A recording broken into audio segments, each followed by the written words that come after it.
Path Media. I was a minimum wage movie theater usher that made good and became a top earner in my network marketing company. Now, after 16 plus years in the profession, I'm finally teaching myself how to leverage the internet with online marketing and social media marketing to continue to grow and expand my business.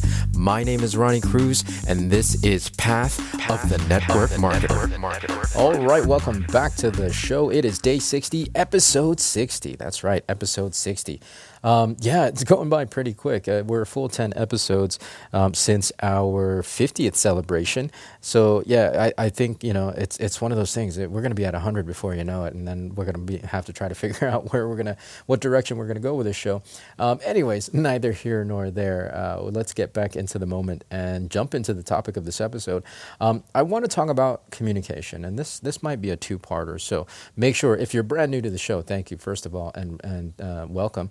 But make sure you subscribe or you follow whatever happens to be on the particular app that you're listening on, because I do oftentimes, do multiple episode series. So a topic like communication is pretty big, so I may have to split it up into at least two.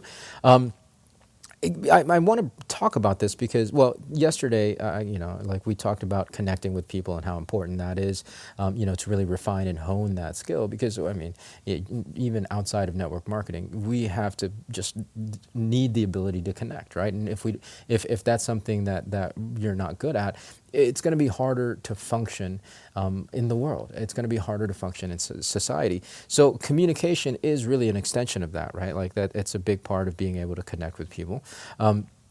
I don't think that we are as aware as we should be of how complex communication actually is. And also on top of that, if you go back and listen to the episodes on information and how we're inundated by the information, and the internet is all that access, that instant access to information, I think is making us into lazy thinkers. And when you guys hear this model of communication, you'll understand why I think all of this kind of comes into play.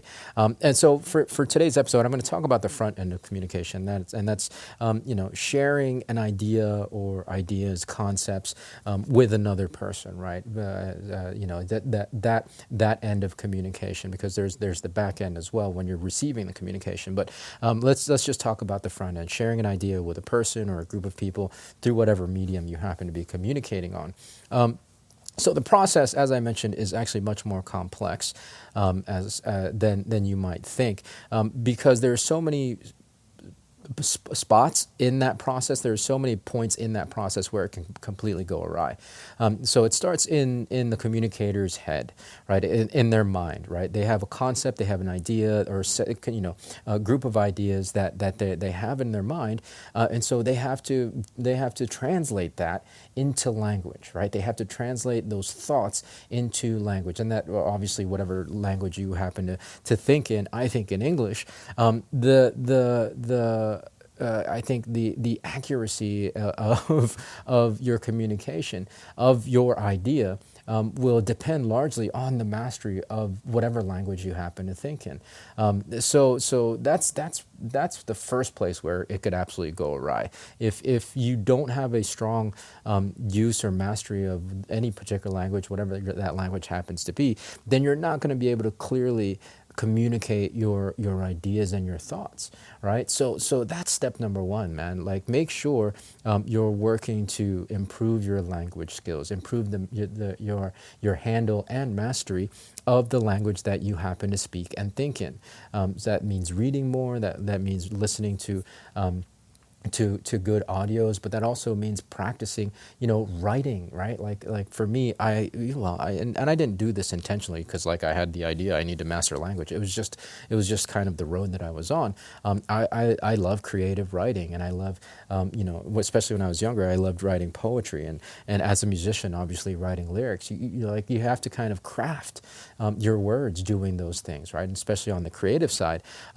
Actually, especially now as a speaker, that's kind of I I've been able to transfer those skills because like it is in a sense you're crafting your ideas into language that hopefully people understand. And so the better your mastery and handle of that particular language, the higher possibility that the ideas will be communicated, right? So there's already kind of dissonance there. Like again, if it really depends on your ability to communicate or translate those ideas into the language.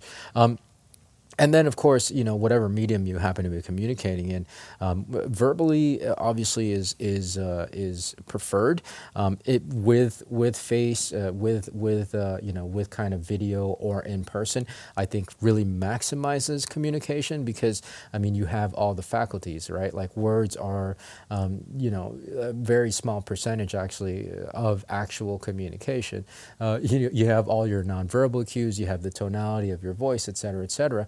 So, as much as possible, especially if you're trying to communicate very important ideas and things that really matter to you, you don't want to leave that to just a text, right? Like we see things going wrong because there's so much subtext and there's so many other layers and nuance that can't get communicated through just words on a page or text on a screen, right? I mean, that's why literature stands the test of time. Good literature stands the test of time, right? Good writing stands the test of time because, it can elicit and communicate ideas and complex thoughts with just words, right? Like you have your master authors and your master writers. I mean, obviously, Shakespeare is the one that just pops in my head right away.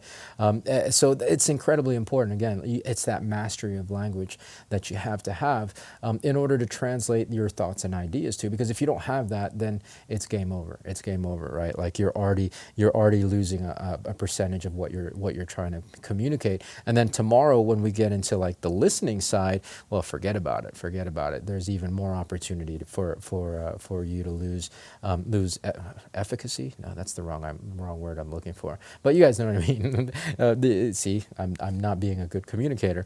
There's on the listener side, there's even more opportunity for loss of.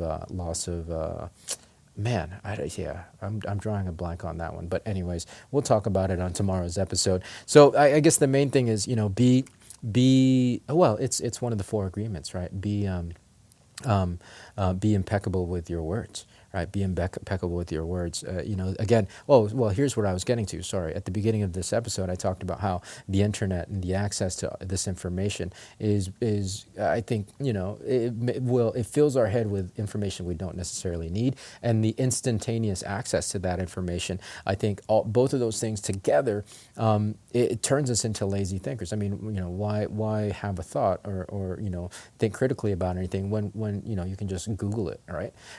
And so lazy thinking then leads to lazy language because as I said in this video, I mean, all this communication happens in our minds, and if we're letting all the thinking be done by our smartphones or a smart device, then there's definitely going to be a breakdown in our ability to communicate because we can't verbalize or vocalize our ideas and our thoughts nearly as well because we're relying on technology. So you got to be really be careful of lazy thinking because lazy thinking leads to lazy communication.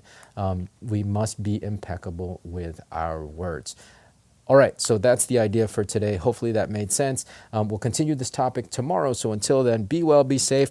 We'll see you in the next episode.